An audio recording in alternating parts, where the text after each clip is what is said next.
You're about to hear a brief conversation with an incredible actor. Part autobiographical journey, part literary analysis, and part late-night chat in the theatre bar. This is Hear Me Out, and I'm your host, Lucy Eaton. Please welcome to the stage, Kwame Kwei-Armah. Love it. All good. Glad to hear it.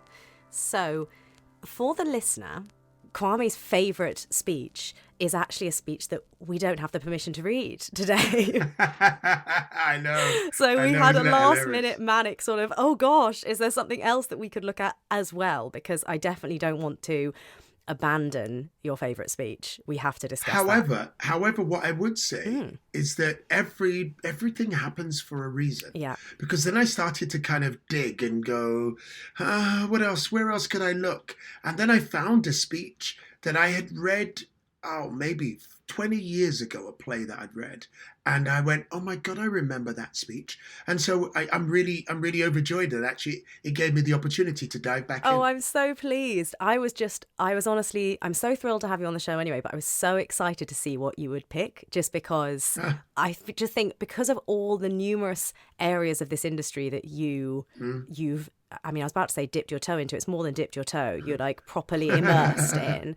I just thought, I bet he's going to come out with something really great that I was hoping it would be something I didn't know, because I really wanted to sort of expand my own knowledge of theatre and plays in these fabulous chats I'm having, and you haven't disappointed. I'm overjoyed. I would say that all I did was choose it. I did not write it. So the choice, so the praise goes to you for setting up this wonderful conversation, and to the writer. I mean, it would have been really obnoxious, wouldn't it, if you were like, my favourite speech is actually from a play by Kwame Kwei-Armah.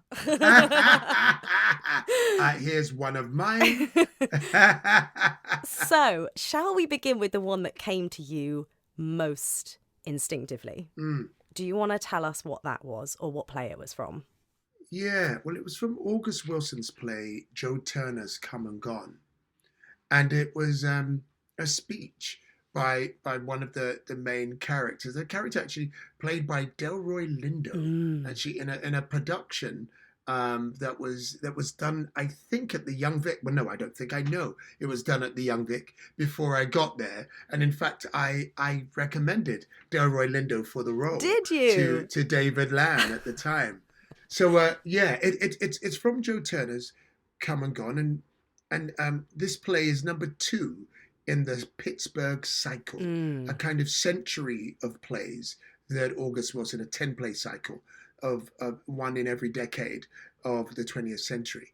And this is the play, I think, that made me know in my soul that I wanted to be a playwright and that I wanted to be in theatre. Oh, amazing. Okay. Just a quick question, because you've brought it up. The Pittsburgh cycle, right? So it's these 10 plays. Are we aware of whether... Did August Wilson set out to do 10 plays, or was it something that over time it evolved into clearly a collection that sat together? My understanding is by the time he got to the end of play 2, Joe Turner's, he went, all right, I'm going to go for all 10. Yeah, I've got 10 in me. Yeah, I got 10. And I was going to say weirdly or prophetically, or, I mean, who knows? But he died after he completed the 10th play. I mean, I think he was about to, or in the middle of writing a new play on a different subject, and he passed away 2005. So for people who don't know him that well, I feel like he's recently become better known because we've got Ma Rainey's Black Bottom with all kinds of Oscar nominations or whatever, and Fences was a huge hit 5 or 6 years ago. So that's all August Wilson. Yes, yeah. And I feel like he's slightly better known in America because he's been such a boundary-breaking, certainly African-American playwright. Yeah, I mean, he's O'Neill. Right. He's... And no other American playwright actually achieved what he set out to do and did it. And so he definitely is... he has a Broadway theatre named after him. His plays are done continually.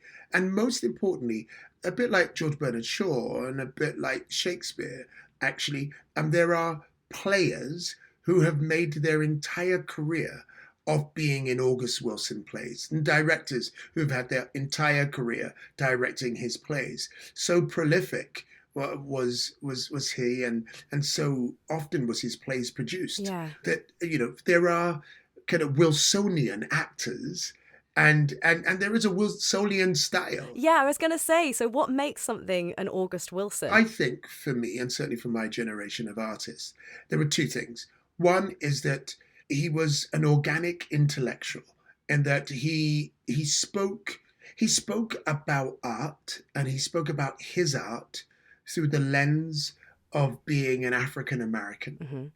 And he spoke about it without fear, and yet still succeeded, and yet still hit Broadway, and yet still was produced and would win, every award going.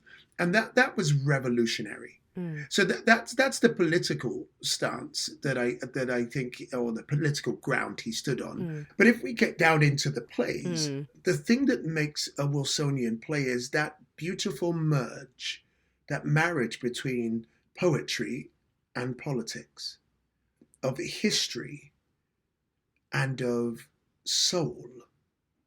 And there is a kind of giddy, heady mix of remembrance and a projection to the future, as a kind of, almost, these plays are an exercise in filling you up and reclaiming lost ground, cultural lost ground.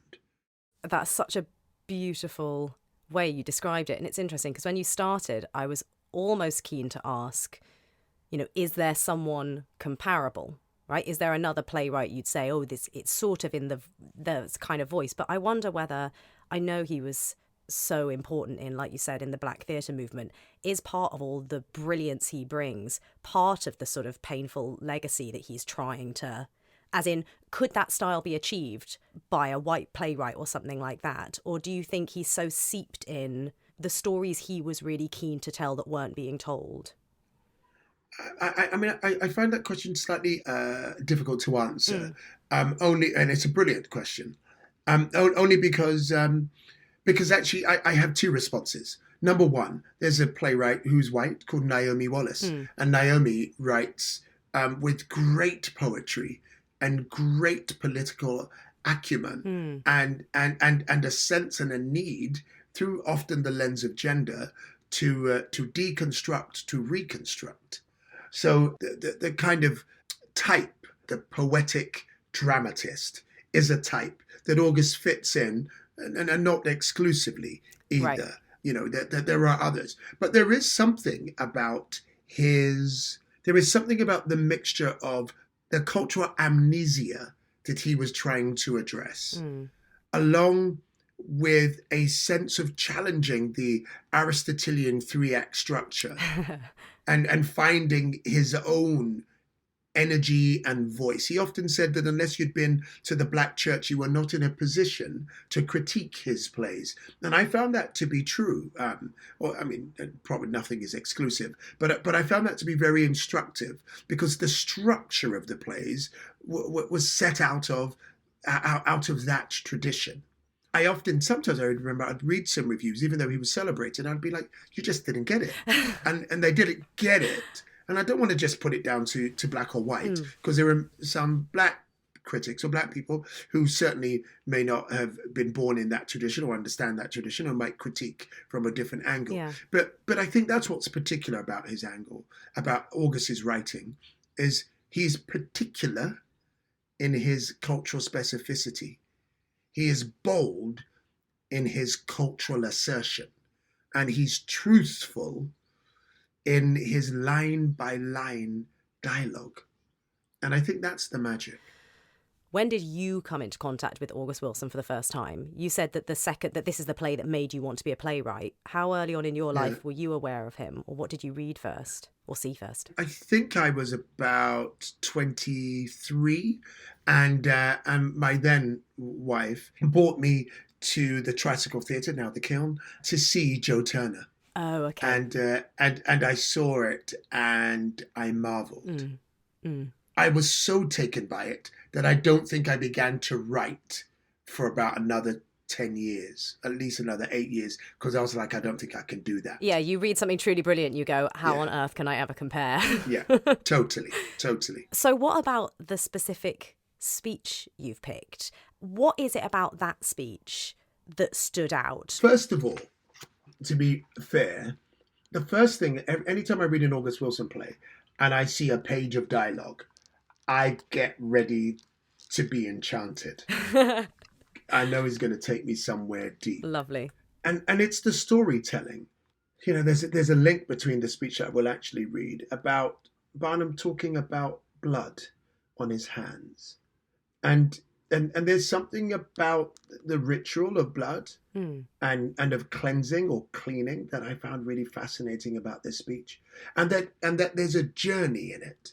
He's taking a bend and then he's taking another bend, and there's something supernatural about it. Because he's telling, it's a dream. I was about to say, is it a dream? Is it some kind of a dream? It's a dream, and everything is bigger than life. But like all dreams, or like most dreams, they're metaphors. And that he spots his father in it, in this dream, and that his father speaks with him. Again, there is just the magic. There's a wonderful line in it where he says, and I could lay down and die a happy man, a man who done left his mark on life. And it's just like, not that this is the be all and end all of everything, but, you know, this is the politic of self-determination. This is the politic of thinkers like Marcus Garvey. It is the self-determination of Aristotle, who speaks about, you know, leaving the world incrementally better than when you woke. Yes. And so there is something about him talking about a dream, and the dream, in this dream, he will get the clues that will lead him to find himself. It's simply magic to me. And, you know, you're right. We can all change the world in some small way. There's some great play or film, and I'm now nervous as I say it that it's just going to end up being Mean Girls or something awful like that. But I feel like somewhere at the back of my memory, there's a lovely quote that's like, you know, you can't change the world, but you can change someone's world, or whatever it is. Yeah, you know, the idea of to have a purpose or to change the world, it can be on a minute basis, but you need to feel like, oh, well, I did something. I made someone else's life a little better, or, you know, Amen. helped someone else on their way. Absolutely. So, talking of changing the world, let's move on to your other speech choice, which we will be able to read. And it's from Randolph Edmonds' Nat Turner. And this is based on a real historical event, right? Yeah. Nat Turner was a revolutionary in the southern part of America who led a slave rebellion. And it did not succeed, but it was one of the foundation stones, I would say, that rocked the United States and the world, that helped to bring about the emancipation of those who were enslaved. And this is written by a playwright and an academic called Randolph Edmonds. And I think this is in 1933, I believe, right, that he first wrote it. And this speech comes from, it's the closing speech of the play. And Nat, his slave rebellion has been routed, and he's on the run, and one of his lieutenants, trusted lieutenants, dies in front of him during their escape. And his trusted lieutenant's partner curses him. And she says in the speech before, "How dare you march young men to their deaths with your foolish dream that the white man will ever set us free, that we will ever be free. He's dead because of you." And it really rocks him. And then the speech is his response. She says, "You are nothing but a beast." And it's like kind of rocks his world. Do you know, one of my favorite musicals is the musical Ragtime. And there's a wonderful moment right at the end when Coleman, he bought a brand new car. It's set at the turn of the century, into the 20th century. And he bought a brand new car, and some racists have kind of smashed it up. And he tries everything that he can in order to get some justice. And when he can't get some justice, he then holds a library hostage. And there's a brilliant scene right at the end. The police are outside, and he's in there by himself, and he says, "Lord, tell me what to do next." Tell me what to do. And this scene reminds me of that thing when righteous rage consumes you. And then there's a moment when that rage leaves you. And it can almost feel as if you were possessed. And I don't mean that in a negative way. It can just almost mean like if your whole world, you were a host for something else.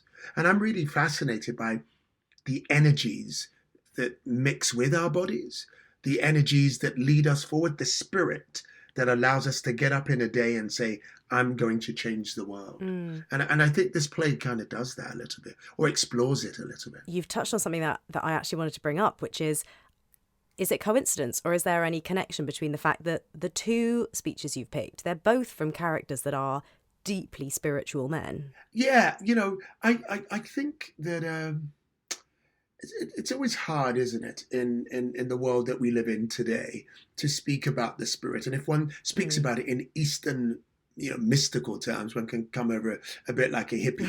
And if you speak about it in kind of Western Judo, Christianic terms, well, it could seem a little old-fashioned. But so I wish to do neither. But I do know that when there is a certain animation that we have when we are alive, that if ever you've seen a dead body that was alive merely seconds ago, it is the lack of that animation which makes it clear that there is something in us. There is a propeller that some might call a spirit, but there is an energy that drives us, that animates us.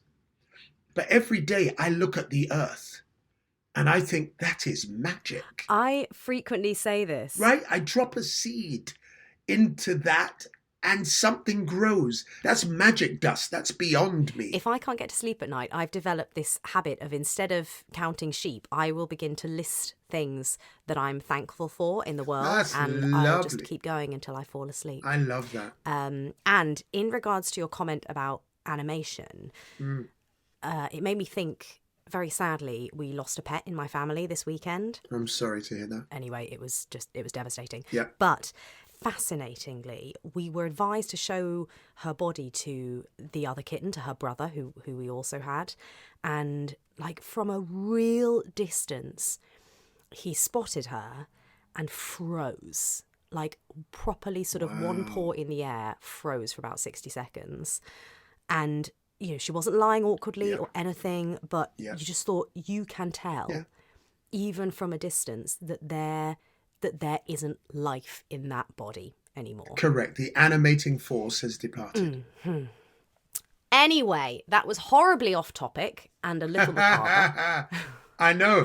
I love a bit of theology on an afternoon. It's wonderful. Both of these plays as well are American writers, I noticed. And do you think, and obviously you spent a huge amount of time out in Baltimore, was it, where you were artistic director? Yes, I was. Yeah. Was your love, I guess I'm asking a chicken and egg thing here, did you have a real love of American plays and American writing in general before Baltimore, or was your time in America something that maybe opened you up to more American writing? I think both, if I can. You may. I think, for instance, here, a writer I don't speak about enough is a writer called Edgar White, who was Black British or West Indian, for want of a better term, and then wrote here for a long time and then went to America.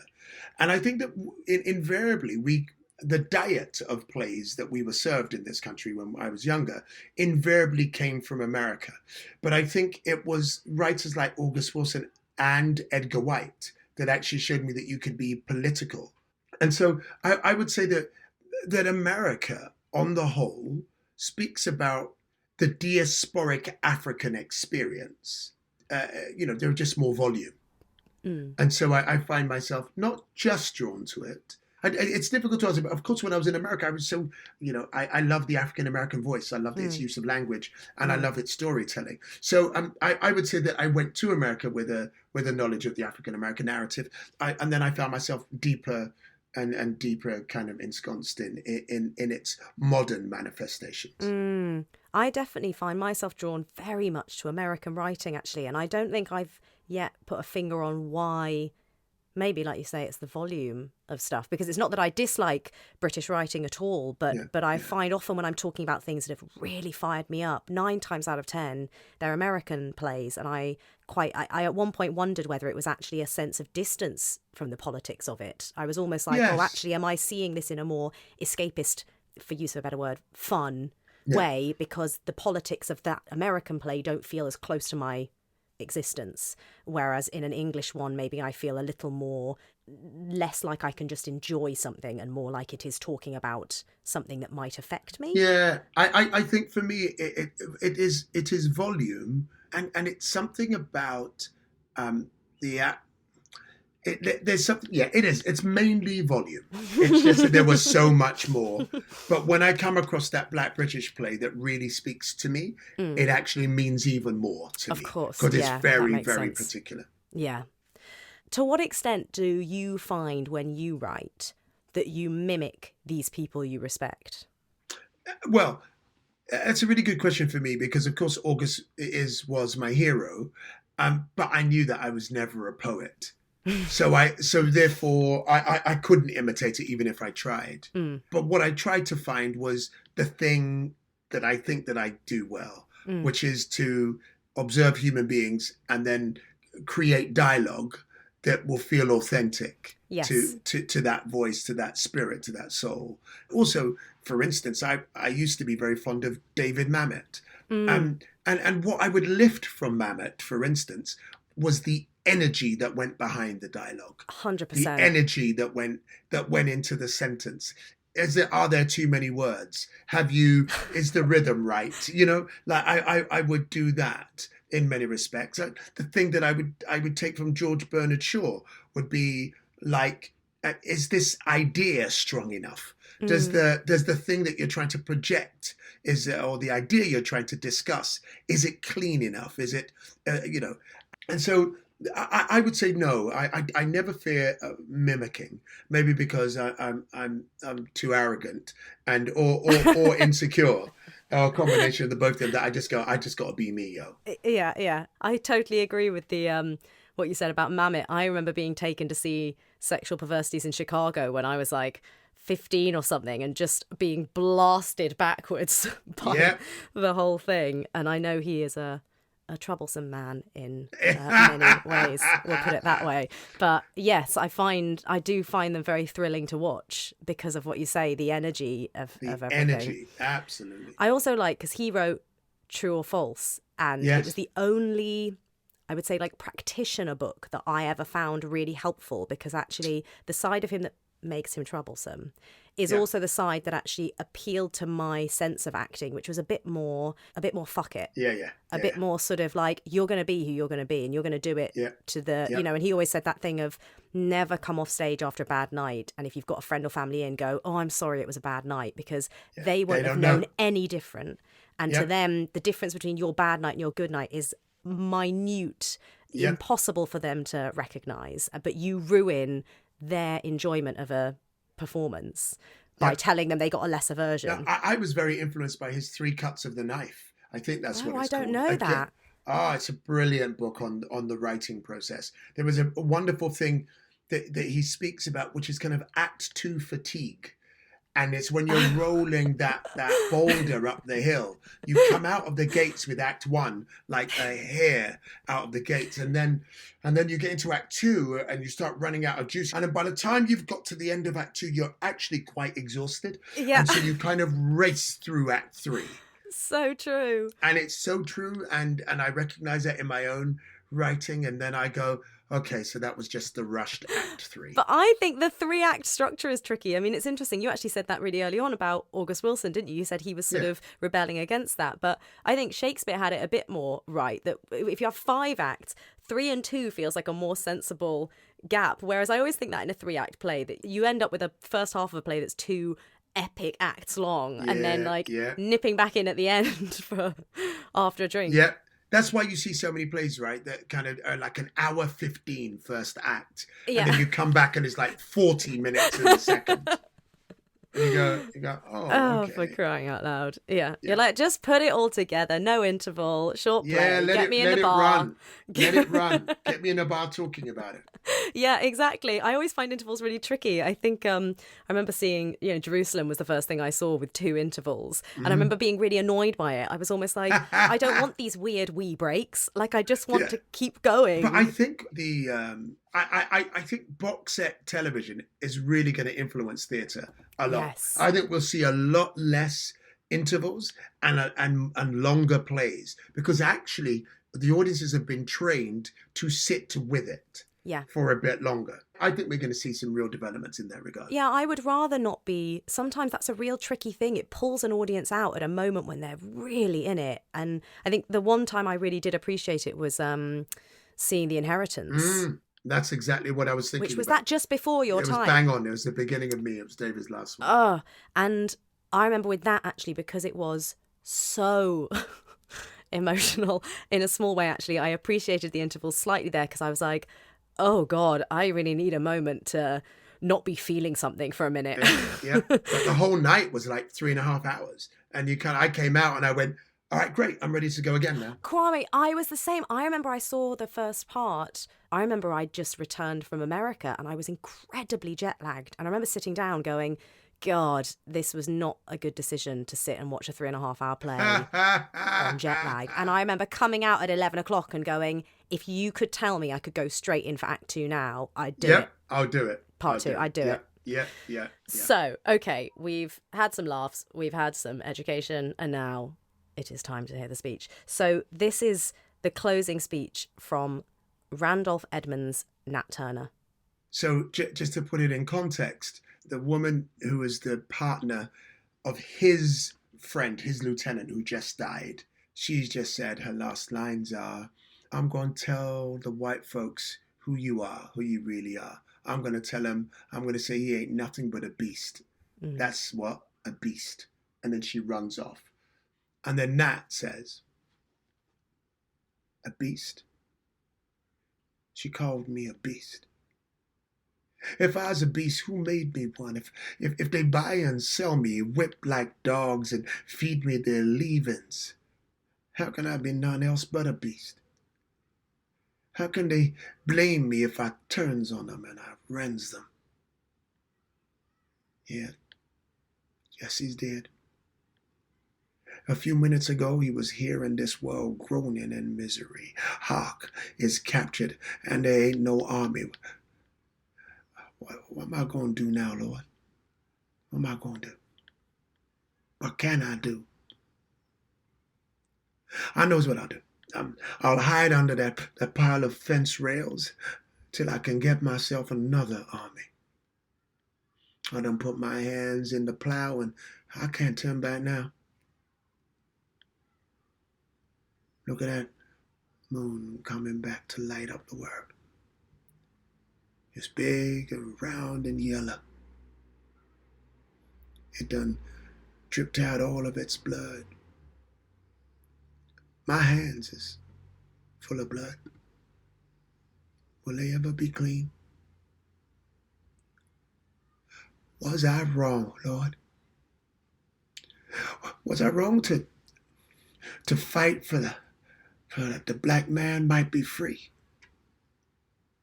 What am I going to do now? Show me a vision, Lord, like you did when the spirits was fighting in the air. Talk to me, Holy Ghost, like you did when you told me to seek the kingdom of heaven. Did you say you was going to reveal the secrets of the planets? Speak to me and show me, Lord. What's that noise? Must be the soldiers looking in the woods for me. I can't let them catch me. I gotta get me an army and I gotta fight for some more freedom. I want freedom and I must have freedom for all the black slaves. Show me how to get it, Lord. Spirit of God, show me the way. Guide me. Lead me. Lead me. He runs off the stage. Curtain. Thank you. You totally get what you said earlier about the terror of missing the drive, wanting the drive that made you act in the first place. It's the fear that suddenly, do I still have, are you still with me, Lord? Yeah. Are you the spirit that was driving me to do this? Is it still here? Yeah. Well, this has been insightful in all the best ways. Oh, thank you. Lucy, I'm a real fan of your energy. When you invited me on, even though all of our diaries are crazy, I just wanted to meet your energy. Oh, It's thanks, really Kwame. important as theatre and as our countries open back up, that maybe some of the toxicity and kind of infighting in our sector is replaced with real positive discussion and energy. And I just want to say, I think that you're one of the manifestations of that. So thank you. Thank you so much. Onwards and upwards, eh? Absolutely.